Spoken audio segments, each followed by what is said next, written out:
apa kabar? Miss harap kita semua masih dalam keadaan yang sehat. Jumpa lagi dengan Miss dalam pembelajaran sosiologi. Pada pertemuan sebelumnya kita sudah membahas mengenai materi dasar-dasar pembentuk kelompok. Di sana kita sudah memahami pengertian kelompok sosial, mengidentifikasi ciri kelompok sosial, mengetahui proses dan faktor pembentuk kelompok sosial. Tentu kamu masih ingat kan?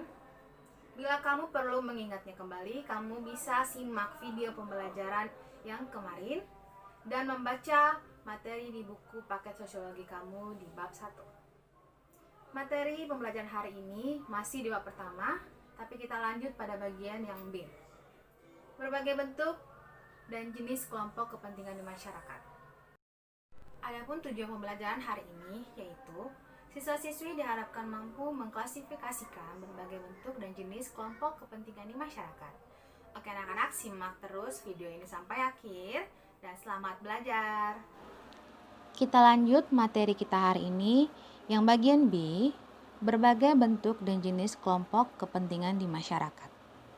Faktor-faktor yang melatar belakangi kelompok-kelompok sosial di masyarakat dapat diklasifikasikan sebagai berikut. 1. Didasarkan atas kepentingan bersama dengan pengorganisasian atau sebut juga kelompok teratur. Dan yang kedua, didasarkan atas kepentingan bersama tanpa pengorganisasian atau yang disebut juga dengan kelompok tidak teratur. Kita akan bahas bersama. Untuk faktor yang pertama ada 8 kelompok kategori kelompok teratur, dan untuk faktor yang kedua ada 3 kelompok kategori kelompok tidak teratur. Oke, simak video ini dengan penuh perhatian. Bila kamu perlu mencatatnya, kalian catat di buku catatan kalian. Apa-apa saja 8 kelompok kategori kelompok teratur dan apa saja 3 kategori kelompok tidak teratur. Kita akan mulai mengidentifikasikan faktor 1 dan faktor 2, lalu kita akan lanjut kepada pembahasannya. 8 kategori kelompok teratur yaitu 1. Kelompok dalam dan kelompok luar. 2. Kelompok primer dan kelompok sekunder. 3. Paguyuban dan patembayan. 4. Kelompok formal dan kelompok informal. 5. Membership group dan referensi group. 6. Kelompok besar dan kelompok kecil. 7. Kelompok okupasional dan kelompok volunteer. 8. Kelompok penekan dan kelompok kepentingan. 3 kategori kelompok tidak teratur yaitu 1. Kerumunan. 2. Publik. 3. Massa.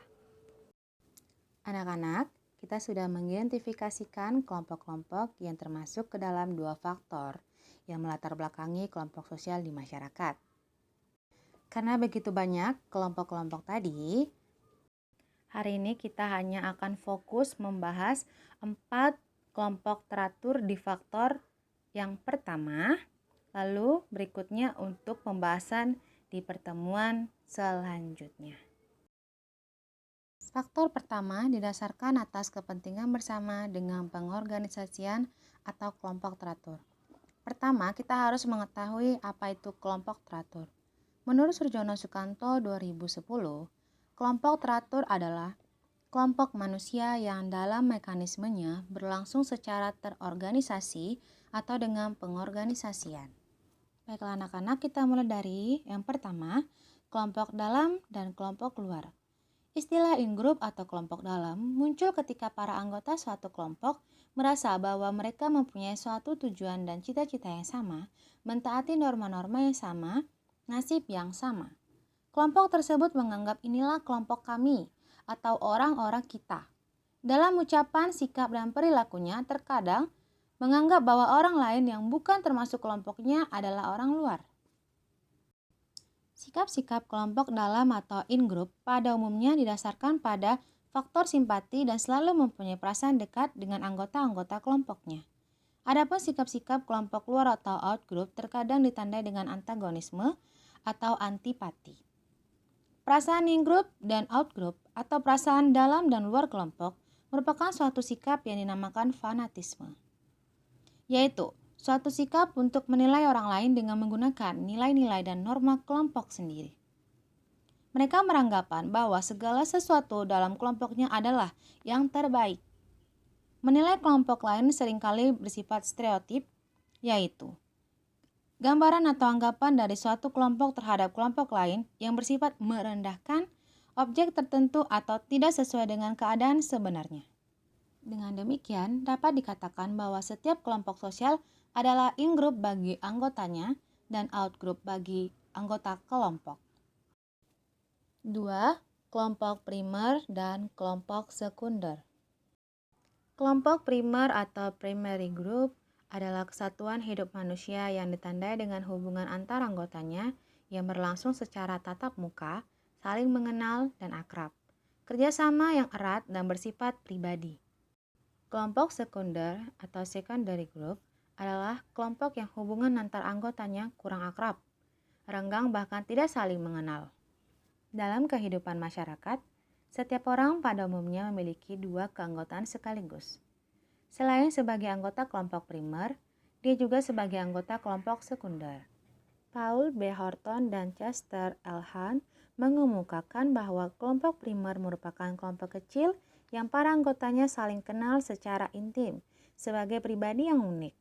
Adapun kelompok sekunder merupakan kelompok yang jalinan hubungannya bersifat impersonal atau tidak bersifat pribadi, terpisah-pisah, dan didasarkan pada asas manfaat. 3. Paguyuban dan patembayan. Ferdinand Tonis mengemukakan bahwa paguyuban adalah bentuk kehidupan bersama yang para anggotanya diikat oleh hubungan batin yang murni dan bersifat alamiah serta kekal. Dasar hubungan tersebut adalah rasa cinta dan rasa kesatuan batin yang memang telah dikodratkan. Ferdinand juga mengemukakan bahwa terdapat 3 tipe paguyuban yang dapat ditemukan dalam masyarakat, yaitu 1. Gemeinschaft by blood merupakan Gemeinschaft berupa ikatan yang didasarkan pada ikatan darah atau keturunan. 2. Gemeinschaft by place merupakan suatu paguyuban yang terdiri atas orang-orang yang berdekatan tempat tinggalnya sehingga dapat saling tolong-menolong. Terakhir, Gemeinschaft by mind merupakan suatu paguyuban yang terdiri atas orang-orang yang walaupun tidak memiliki hubungan darah ataupun tempat tinggal yang tidak berdekatan, tetapi mereka memiliki jiwa dan pemikiran yang sama karena ideologi yang dianut sama. Sedangkan Gesellschaft atau patembayan adalah ikatan untuk jangka waktu yang pendek, bersifat formal dan mekanis, sebagaimana dapat diumpamakan dengan sebuah mesin. Misalnya ikatan antar pedagang serta organisasi buruh dalam suatu pabrik. Dari kedua bentuk tersebut, dapat dilihat bahwa dalam masyarakat paguyuban, hubungan kelompok primer lebih dominan. Sedangkan dalam masyarakat patembayan, yang dianggap penting adalah hubungan kelompok sekunder. 4. Kelompok formal dan kelompok informal. Kelompok formal adalah kelompok-kelompok yang mempunyai peraturan yang tegas dan sengaja diciptakan oleh anggota-anggotanya untuk mengatur hubungan antar anggota-anggotanya. Kegiatannya didasarkan pada aturan-aturan yang sebelumnya sudah ditentukan. Adapun kelompok informal adalah kelompok yang tidak mempunyai struktur dan organisasi yang tetap. Kelompok-kelompok tersebut biasanya terbentuk karena pertemuan-pertemuan yang berulang kali, misalnya klik, yaitu suatu kelompok kecil tanpa struktur formal yang sering timbul dalam kelompok-kelompok besar. Anak sedang mengatur pembahasan materi hari ini, yaitu 4 kelompok teratur yang di faktor pertama. Kita sudah hampir berada di penghujung video pembelajaran hari ini. Misalkan kemukakan beberapa kesimpulan materi hari ini. Ternyata ada 2 faktor yang melatar belakangi kelompok sosial di masyarakat, yaitu yang pertama, didasarkan atas kepentingan bersama dengan pengorganisasian atau kelompok teratur. Yang kedua, didasarkan atas kepentingan bersama tanpa pengorganisasian yang disebut kelompok tidak teratur. Sampai di sini dulu pembelajaran hari ini. Untuk materi selanjutnya adalah 4 kelompok teratur berikutnya yang masih di faktor pertama, yaitu pertama, membership group and referensi group. Kedua, kelompok besar dan kelompok kecil. Ketiga, kelompok okupasional dan kelompok volunteer. Yang terakhir, kelompok penekan dan kelompok kepentingan. Oke anak-anak, materi hari ini dibaca lagi di rumah dan baca juga materi berikutnya untuk pertemuan selanjutnya. kita akan kembali lagi ke Discord. Akan ada tanya jawab mengenai isi video ini dan ada latihan yang harus kamu kerjakan. Bila ada pertanyaan tentang materi hari ini, bisa juga kamu ketikkan di Discord. Akhir kata, sampai di sini dulu pembelajaran hari ini. Terima kasih dan sampai jumpa pembelajaran berikutnya. Selamat pagi.